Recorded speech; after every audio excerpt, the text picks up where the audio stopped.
UGC के नए नियमों को लेकर सुप्रीम कोर्ट ने एक बड़ा आदेश दिया है। सुप्रीम कोर्ट ने गुरुवार को यूनिवर्सिटी ग्रांट्स कमीशन यानी यूजीसी के नए नियमों पर अगले आदेश तक के लिए रोक लगा दी है। सीजेआई सूर्यकांत और जस्टिस जय माल्या की बेंच ने कहा कि इसके प्रावधान स्पष्ट नहीं है और इनका गलत इस्तेमाल हो सकता है। आपको बता दें कि इन दिनों यूजीसी के नए नियमों और कानूनों पर बवाल मचा हुआ है। यूपी से लेकर दिल्ली और मध्य प्रदेश हर जगह पर प्रदर्शन हो रहे हैं। जगह जगह पर सवर्ण समाज के लोगों ने प्रदर्शन किए। नए नियमों से सवर्ण समाज में खासी नाराजगी देखने को मिल रही थी और लगातार सरकार का विरोध किया जा रहा था। मामला सुप्रीम कोर्ट तक भी पहुंच गया और कई याचिकाएं भी दाखिल हुई और अब इन नियमों पर सुप्रीम कोर्ट ने रोक लगा दी है। सुप्रीम कोर्ट ने केंद्र और यूजीसी को नोटिस जारी किया है, साथ ही नियमों का ड्राफ्ट फिर से तैयार करने का निर्देश दिया है। सीजेआई सूर्यकांत ने केंद्र से पूछा कि हमने जाति विहीन समाज की दिशा में कितना कुछ हासिल किया है, क्या अब हम उल्टी दिशा में चल रहे हैं? यानी इन नियमों को लेकर उनका साफ कहना था कि अभी तक हमने जो इतना कुछ हासिल किया है, इस नियम के चलते क्या अब हम उल्टी दिशा की ओर वापस लौट रहे हैं? यूजीसी ने 13 जनवरी को अपने नए नियमों को नोटिफाई किया था, जिसका नाम है promotion of equity in higher education institution regulation 2026। इसके तहत कॉलेजेस और यूनिवर्सिटीज में एससी, एसटी और ओबीसी छात्रों के खिलाफ जातीय भेदभाव को रोकने के लिए कई निर्देश दिए गए। इसके बाद सवर्ण जाति के स्टूडेंट्स का विरोध प्रदर्शन शुरू हो गया। सुप्रीम कोर्ट में कई याचिकाएं दायर की गईं। इनमें आरोप लगाया गया कि यूजीसी ने जाति आधारित भेदभाव की गैर समावेशी परिभाषा अपनाई है और इससे कॉलेजों में अराजकता पैदा होगी। कई मामले ऐसे भी आ सकते हैं जिससे इन नियमों का दुरुपयोग किया जा सकता है। अब आपको बताते हैं कि सुप्रीम कोर्ट ने इस पर रोक लगाते हुए क्या कुछ कहा है, इस आदेश की बड़ी बातें क्या है।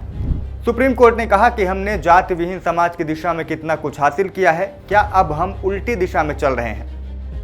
दूसरी बात उन्होंने ये कही कि इसके प्रावधान स्पष्ट नहीं है, यानी अस्पष्ट प्रावधान होने के चलते इनका गलत इस्तेमाल हो सकता है। एक उच्च स्तरीय कमेटी का गठन किया जाए जो इस पर विचार करे कि कैसे सबका साथ और विकास हो सके और कोई भेदभाव ना हो। केंद्र से सुप्रीम कोर्ट ने कहा है कि आप एससी, एसटी स्टूडेंट्स के लिए अलग हॉस्टल्स की बात कर रहे हैं, ऐसा मत कीजिए। आरक्षित समुदायों में भी ऐसे लोग हैं जो समृद्ध हो गए हैं और कुछ समुदाय दूसरों की तुलना में बेहतर सुविधाओं का आनंद भी ले रहे हैं।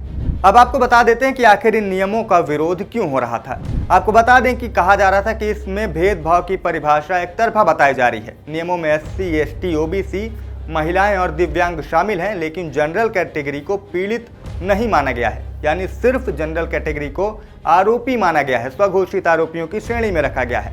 दूसरी वजह थी झूठी शिकायत पर सजा का प्रावधान नहीं होना।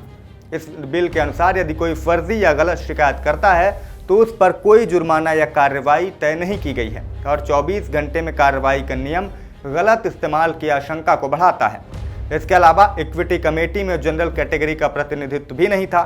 ईओसी और इक्विटी कमेटी में जनरल कैटेगरी का कोई भी सदस्य जरूरी नहीं है। इससे कमेटी के फैसले एक तरफा होने के डर थे। इसी के चलते इस बिल का, इस नए कानून का विरोध हो रहा था। इसके अलावा एक बात और थी जिसके तहत कॉलेजों को डर था। दरअसल नियम तोड़ने पर कॉलेज का ग्रांट रोकने और मान्यता रद्द करने का प्रावधान है और इस डर के कारण कॉलेज मेरिट के आधार पर निर्णय नहीं ले पाएंगे। जल्दबाजी में कई बार गलत फैसले लेने की आशंका बनी हुई थी, इसलिए सवर्ण समाज इसका विरोध कर रहा था। इसके अलावा यूजीसी एक्ट 1956 के दायरे से बाहर होने का आरोप भी इस पर लगा। विरोध करने वालों का कहना है कि यूजीसी एक्ट अकादमिक मानकों तक सीमित है। एक्ट में जातीय भेदभाव या उत्पीड़न पर सीधे नियम बनाने की बात नहीं है और इसी सब के चलते इन नियमों का विरोध हो रहा था और अब इसी पर सुप्रीम कोर्ट ने आगामी सुनवाई तक के लिए रोक लगा दी है। अब आपको ये भी लगे हाथ बताते चलें कि आखिर यूजीसी ने कॉलेज में जातीय भेदभाव को लेकर नए नियम क्यों बनाए, यूजीसी को ये नया नियम और कानून क्यों लेकर आना पड़ा। दरअसल 17 जनवरी 2016 को हैदराबाद की सेंट्रल यूनिवर्सिटी के स्टूडेंट रोहित वेमुला ने जातीय उत्पीड़न के चलते आत्महत्या कर ली। इसी तरह 22 मई 2019 को महाराष्ट्र के दलित डॉक्टर पायल तड़वी ने आत्महत्या कर ली थी। 19 अगस्त 2019 को रोहित वेमुला और पायल तड़वी के परिजनों ने कॉलेज में जातीय भेदभाव के नियमों को सख्त बनाने को लेकर सुप्रीम कोर्ट में एक याचिका दाखिल की थी। इसके बाद जनवरी 2025 में सुप्रीम कोर्ट में जस्टिस सूर्यकांत की अगुवाई वाली बेंच ने यूजीसी को जातीय भेदभाव की शिकायतों का डेटा इकट्ठा करने और नए नियम बनाने का निर्देश दिया था और फरवरी 2025 में फीडबैक लेने के लिए नियमों का एक ड्राफ्ट भी जारी किया था।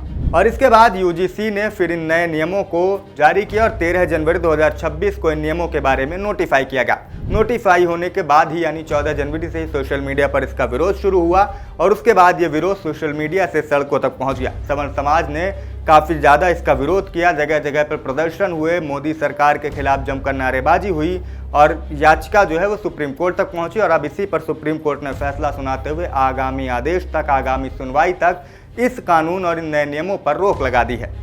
सुप्रीम कोर्ट ने कहा है कि अगली सुनवाई तक 2012 वाले यूजीसी के नियम प्रभावी रहेंगे और इन नियमों पर स्टे लगा दिया है। इस खबर में अभी के लिए इतना ही। उम्मीद करते हैं इस वीडियो से आपको ये पूरा मसला, पूरा सुप्रीम कोर्ट का आदेश और इसका विरोध क्यों हुआ, यूजीसी को नए नियम बनाने की जरूरत क्यों पड़ी, सब कुछ समझ में आ गया होगा। मेरा नाम शिवम द्विवेदी है। वीडियो पसंद आए तो लाइक और शेयर जरूर कीजिएगा। साथ ही देश दुनिया की तमाम खबरों के लिए देखते रहें IBC 24 डिजिटल।